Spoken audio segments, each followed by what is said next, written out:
Once upon a time, there was this amazing place. It was called America.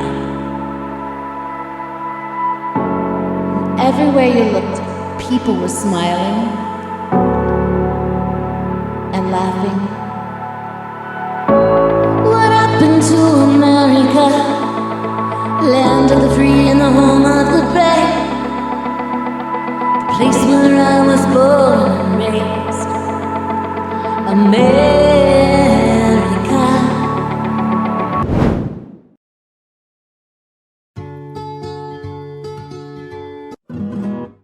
Today I am traveling to the Heritage House in Marana, Arizona, to speak to some wonderful people, the history keepers, filming the wonderful and beloved mayor of Marana, Mr. Ed Honig. I hope that you come along with me.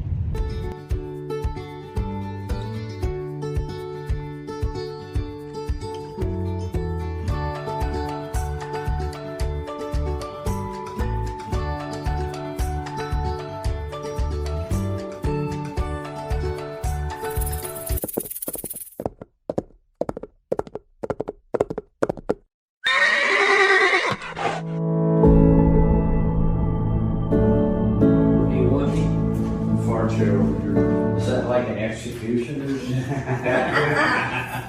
No, we won't go there yet.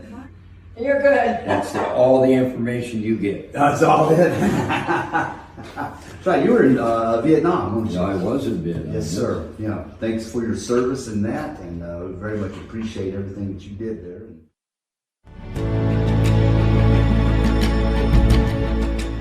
We just had a run for the wall event in Marana yesterday, and we had about 250 motorcyclists. And they're all young people between like 65 and 85, right? Okay. Nice. And then you actually grew up here and spent most of your life here, right? I spent all my life here. Oh, okay. Except for I was in 2 foreign countries, California and Vietnam. And California.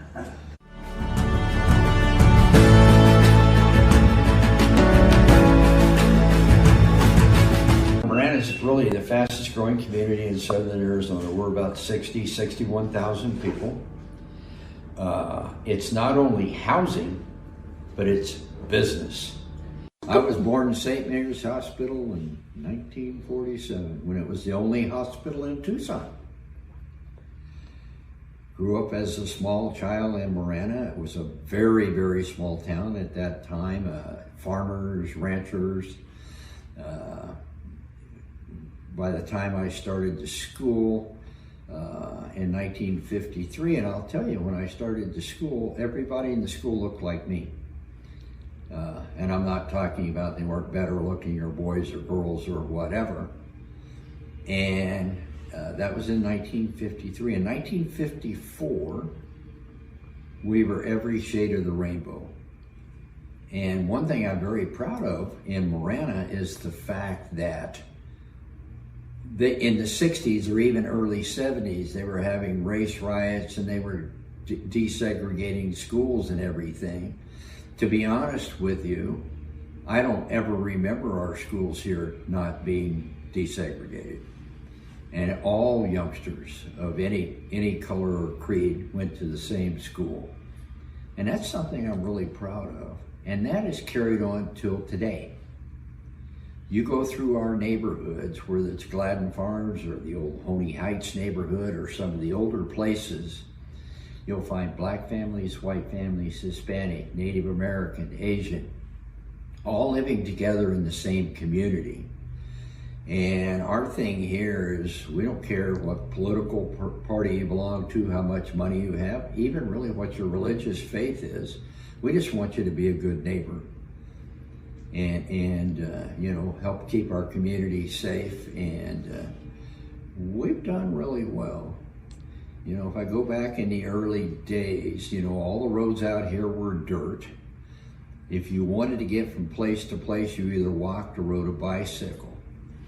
And I can tell you many, many times as a child, if we were trying to walk over toward the freeway, which was Highway 84, it's before I-10, because there was a gas station where you could get a soda, people would drive by, and it didn't matter who they were. If there were 4 or 5 of us walking, they'd say, "Would you like a ride?" And we'd just jump in the back of the pickup and ride over to the store, and they'd let us out. Nobody worried about that. And like I said, it was a very free society to where everybody got along really well. We didn't have a lot of crime. Everybody treated everybody well. And I can remember as a child, going all over the country. We would literally go 3 or 4 or 5 miles from the house. There are many times from this very house we're in here now where my cousins, the Hintons, lived. My cousin and I would take off and walk all the way up to Rito, where a couple of the kids that, we'd like to play baseball or basketball or something lived. And we just wandered around all day. You didn't have cell phones. And, your parents didn't have to worry about you because it was so safe here and everybody was so respectful of each other. Other things that happened as a child. My granddad had a farm over on Sanders and the river there, and that farm is still there. It's now a cattle ranch, but he would grow watermelons. But he didn't have time to set out by the edge of Sanders Road, which was dirt at the time, and sell the melons. So he put a jar there and a scale, and he put watermelons 2 cents a pound, cantaloupes 3 cents a pound. And people would come along, they'd weigh them, put their change or dollar or whatever in the jar and just go about their business. And I can remember being there one day, and I remember this, and I was probably 6 or 7 years old. This is a long time ago. A lady of color was driving by, and she stopped, and she said, "Is Mr. Honey there?" Speaking of my grandfather, not me. I'm a little 7 or 8-year-old kid. And I said, "No, ma'am, he's not here right now." She said, "Well, I came by a couple of days ago, and I got a watermelon and a cantaloupe, but I didn't have any money, and Mr. Honey had told me if I ever did, just come back whenever you had the money to pay it, and I owe him 45 cents, so I'm going to put it in a jar here." And the lady just put the money in the jar and drove away, and I thought, people were honest back then, and people worked together back then. It was really a tremendous place to live. And I still remember that lady doing that. She didn't have to. Nobody saw her take the melon or the cantaloupe, but because my grandfather had trust in the people, they would always come back and pay, always. So. Where did your grandfather come from? Was he born and raised here too? No, my grandfather was born in Blevins, Arkansas. 3 of my 4 grandparents came from Arkansas and 1 from Oklahoma.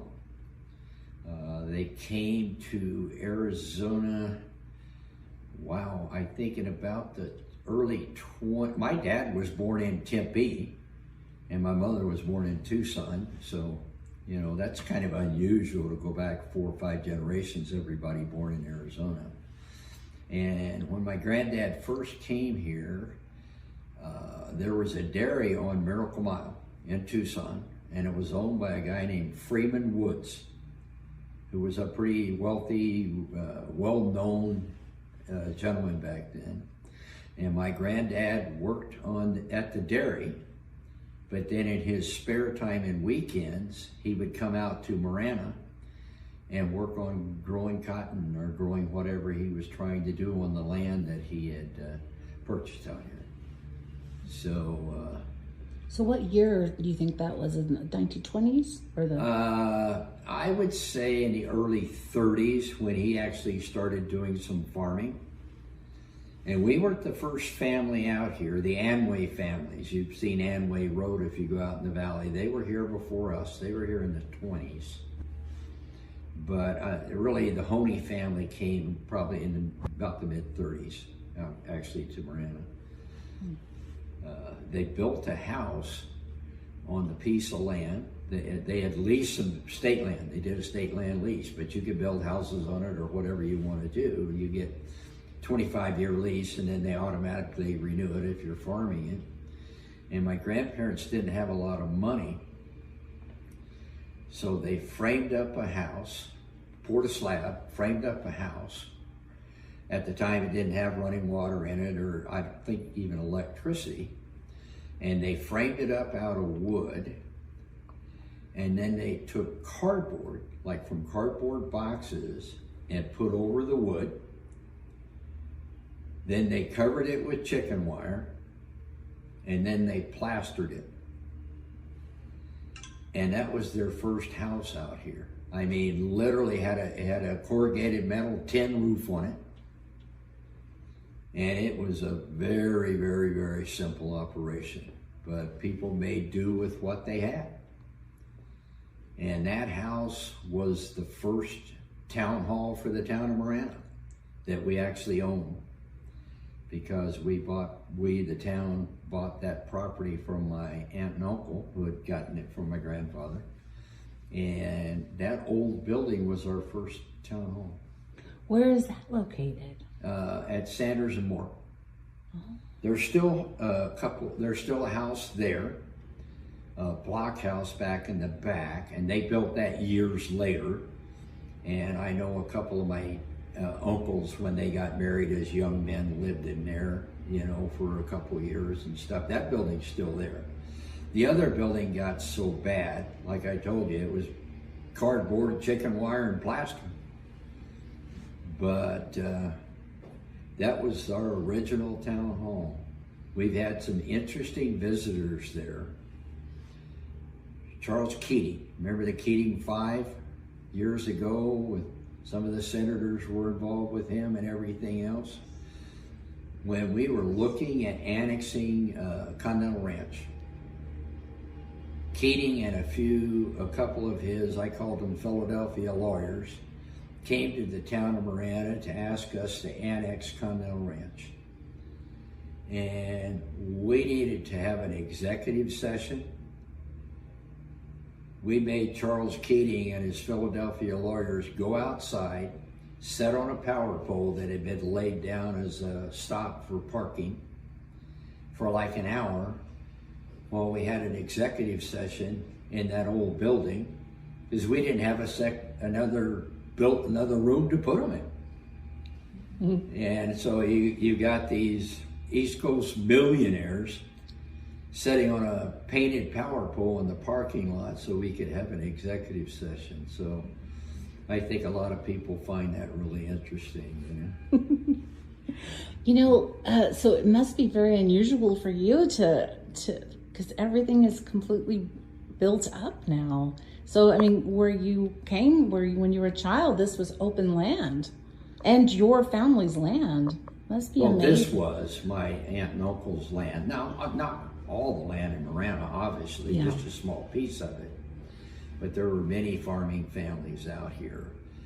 But in the early days, I was kind of against growth, and I was against 2- and 3-story buildings and stuff. But what happened is I figured out that you're not going to stop growth. You've got flat ground out here, you've got water out here, people like the area out here in Marana and the Abra Valley, is welcome growth, but do it correctly. Big parks, wide roads, enough police officers to take care of everything. So Marana is one of the safest communities in Arizona. I think we were voted last year the second most safe community, over 50,000 in the entire state. But that's from our roots. We got that. We want people to feel safe. We want them to have parks to go and recreate in. And we just want a society that's very comfortable. And I think we have accomplished that. One thing I noticed is the police, those type of people, they always seem, they just look really good. I mean, like our town hall and the city, all of the buildings and all the medical buildings. Right. I think done a really good job at creating or helping create that. What is policing here is kind of unique. First of all, people in Marana, including the elected officials and me, love our police officers. We're not defunding them. We're trying to keep them safe. All of our cars have computers in them. We try to keep our equipment in good shape, and the equipment the officers use in good shape. And we just built a new police headquarters about 6 years ago. And we try to really take good care of them. I saw a report from the police department about a year ago, and they said we're doing twice as many stops as we were 2 years ago and writing a third as many tickets. So our philosophy with policing is we don't want to make money on stopping you for a fine. We will stop you and tell you your light was out, or you're going 10 miles over the speed limit. And a lot of times it's young men and women going to work or dropping their kids off at school or whatever. And we only write citations if it's really egregious. I mean, it has to be something really serious. If you go 25 through a school zone, you will get a ticket. But the whole idea is, if people respect the police officer, Mrs. Smith, Mr. Garcia, you're going a little bit fast here, and explain to them and talk to them in a courteous manner, they're more apt to slow down the next time they come through there because they were treated properly. If you make a statement about a police officer in Marana, the people will throw rocks at you, not the police officer, because they truly love our police personnel. And they have earned that trust and respect too. I agree with you. And there's good police dogs too. You have, I know the canine department. The canine department is. We have I think 3 canine officers. And when we built our new police headquarters, that was one of the reasons, among many, that we built that new headquarters. Is officers had to leave their dogs in the car if they came into the office. Now, they left the car running and the air conditioner on and all that kind of stuff. But, we needed a place that you could bring that canine officer in, put them in a kennel, they could get a drink of water, lay down in the shade in the kennel. That's directly in the building. And so we built that kind of stuff. I can even tell you how we built that police station. Okay. We went out and talked to the people. I went out, Terry Rosema at the time was police chief. He's now our manager, but he went out and talked to people. And we said, we need a new police station. Our town's growing too fast. We need places to store evidence. Some has to be frozen, some has to be cold, some has to be out of the light, some place to put our police dogs, a place to put our office personnel. And we need to build a new police station, but we think it's going to cost about $20 million. Well, you know what? We did a 1/2-cent sales tax. And we told everybody we thought we could have it paid off in 4 years. As it turned out, we raised enough money in 3.5 years to pay for it. We dropped the sales tax, like we told the people we were honest with them. And that new police station was $20 million, and we had some RICO funds in there as well as sales tax. It's paid for. So we're not making payments on it for the next 20 years. The taxpayers are not doing that. And the people in our community didn't have any problem with that because they respect our police officers. And most of those young men and women live in these neighborhoods. There are several in this neighborhood right here, raising their children here, and they work here. But that's something I'm proud of. We went to the people, told them we wanted to do a 1/2-cent sales tax.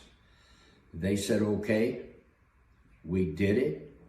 We told them it'd be 4 years or less. It was 3.5, and we dropped the sales tax. And the police station was paid for. So that's something I'm proud of in our community. That's actually wonderful. It really is. I mean, that's probably, you know, you'd be a great example for everyone's town. We want to be the place where people want to live.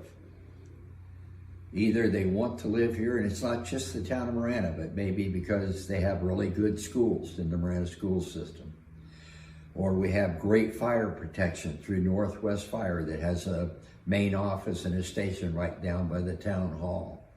You know, or we have health with the Marana Health Center. We have a food bank here if people are in need of help, you know, in a tough time. This is a comfortable, safe place to live. Doesn't matter, like I said, what color or ethnicity you are. It doesn't matter which neighborhood you live in. I think people are really comfortable here. And people always say, well, sum it up in one word. I said it's our personality. And I'm talking about the community, not just an individual. Our personality is loving, respectful community and we take care of our own. And another thing we don't do here is we don't necessarily compete with other agencies. If the health center can do something better than the town of Marana can do, we'll help them. If the fire district can do something better than the town is doing with, you know, on things, we'll help them. In fact, we work so well with the fire district. What we did, we would approve a building and then the fire district would come in doing the final check and wouldn't approve it. We thought, hey, let's work together. So we got the fire chief and our building officials together. They worked on it for about 3 months. Now the town of Marana's fire code and Northwest Fire's fire code are exactly the same. Well, it saves time, it saves money, it saves arguments and everything else. So if you build a structure in Marana and the town of Marana approves it, I can guarantee you Northwest, as far as fire code and safety, Northwest Fire will as well, because we got together and wrote a common code. You don't see that in a lot of communities. You just really don't. Nobody here cares who gets the credit. We have deals with Marana schools. Coyote Trail School in Continental Ranch is a prime example. There's a small park there. It's along the Riverwalk, along the Santa Cruz Riverwalk. And there's a restroom there, men's and women's restroom, and a small park. Well, we share that property with the school. During the school year, the school uses the park. It's an elementary school, and the restrooms for the kids. On the weekends and in the summer, the town of Marana uses the restrooms in the park because you got people out recreating or walking down the walking trail or wanting to go throw a football around. So we actually share the property. They need it during the school year for 9 months. We need it more in the summer. We have restrooms along the walking trail. So instead of the school spending money on it and the town spending money on it, we share the resource. So it saves the taxpayer money. We're very proud of working together with entities within the community. It's really amazing. And I think you're right. I don't think a lot of people, you don't hear about that. You hear a lot of bickering. Can you talk about the different areas like Avra Valley compared to Marana? I grew up in the Honey Heights neighborhood, which is at Sanders and Moore, between Moore and the river off of Sanders Road there. It's about a couple 100 acres. And like I said, my grandparents were cotton farmers. And a couple of my uncles were, and my dad did a little bit when he was younger as well. My dad decided he didn't want to be a farmer. He wanted to subdivide his land. So along with my maternal grandfather, not my Honey grandfather, his name was Steele, they subdivided the little farm that my maternal grandfather and my parents had bought, a couple 100 acres. First neighborhood ever built in Marana. Started in about 1953. And they worked very hard to start building the neighborhood. It was very eclectic.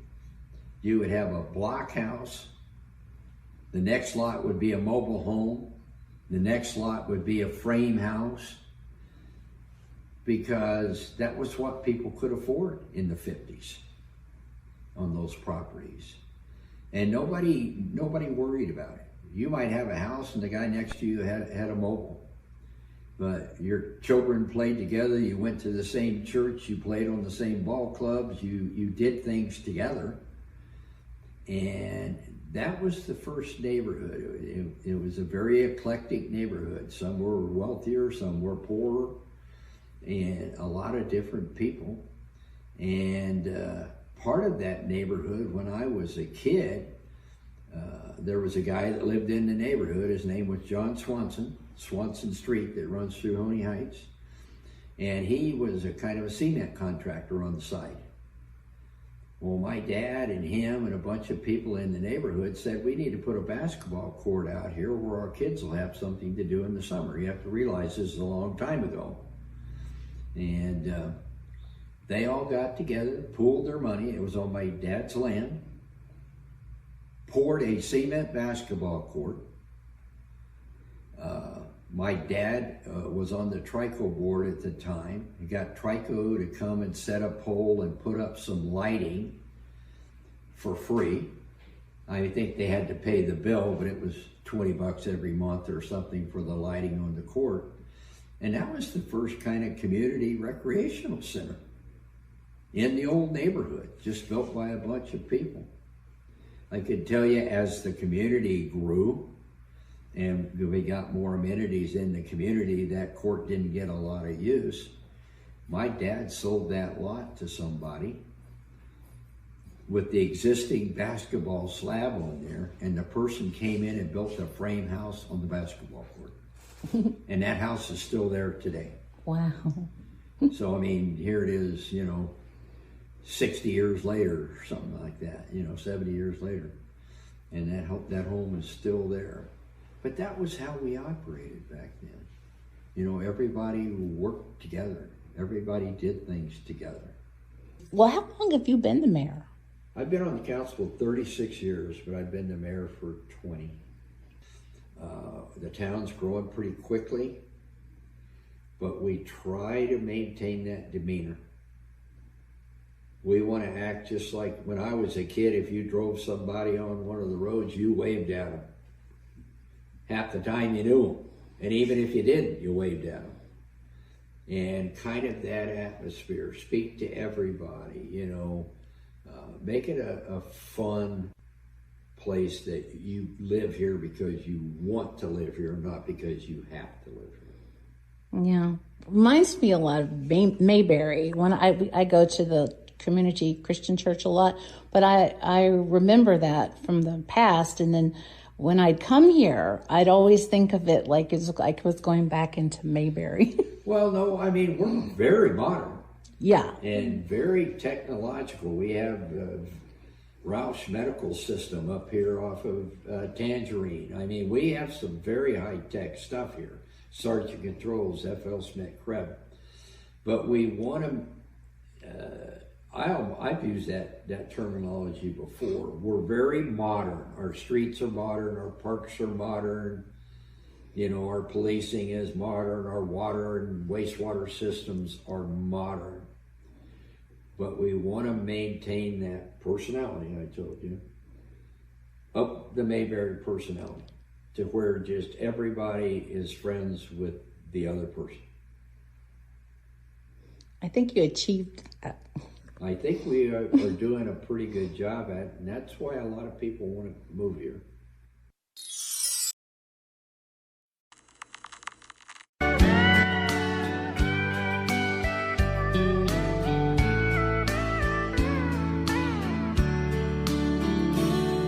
wish life was like an old-time movie, and love was like it was in black and white. It was easier to tell a bad guy from a shining knight. In those old movies, everything always turned out right.